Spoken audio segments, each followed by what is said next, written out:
ស្រមោលអន្ទូលតាមប្រាណ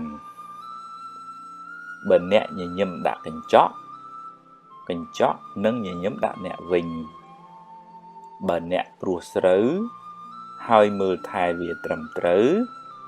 អ្នកនឹងទទួលបានផលត្រឡប់មកវិញមិនខានបើអ្នកមានចិត្តល្អចិត្តត្រជាក់ចិត្តស្ងប់អ្នកនឹងបានសុខច្រើនហើយបើអ្នកមួម៉ៅក្តៅក្រហាយច្រើនជីវិតអ្នកនឹងមិនសូវបានសុខឡើយកម្មឲ្យផលភ្លាមមិនចាំបាច់ជាតិមុខជាតិក្រោយឡើយបើអ្នកធ្វើល្អដោយចិត្តស្អាតបរិសុទ្ធមិនចង់បានការតបស្នងអ្នកពិតជាបានបុណ្យច្រើនហើយក៏បានសុខច្រើនដែរនឹងមិនសូវខកចិត្តទេបើគេដឹងគុណក៏ល្អបើគេមិនដឹងទេជារឿងរបស់គេអំពើល្អអ្នកបានធ្វើរួចហើយ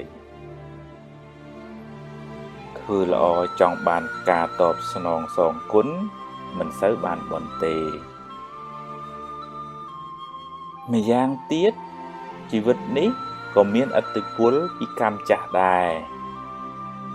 អ្នកខ្លះធ្វើតែអំពើល្អ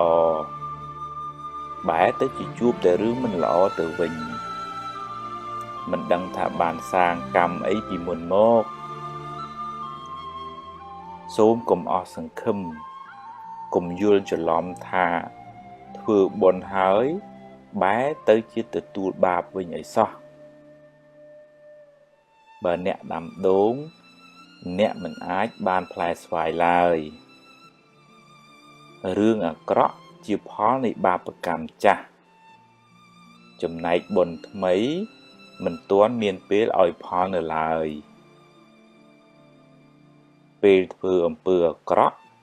អាចនាំឲ្យអ្នកសប្បាយរីករាយឆាប់មានឆាប់បានតែវាជាការផឹកទឹកឃ្មុំដែលលាយដោយថ្នាំពិសផ្អែមមុនដំបូងទើបពុលជាខាងក្រោយពេលបាបឲ្យផលទើបស្រែកថាហេតុអ្វីជីវិតខ្ញុំក៏មានទុក្ខច្រើនម្ល៉េះកម្មអ្នកណាកម្មយើងទេកុំបន្ទោសអ្នកណាឡើយ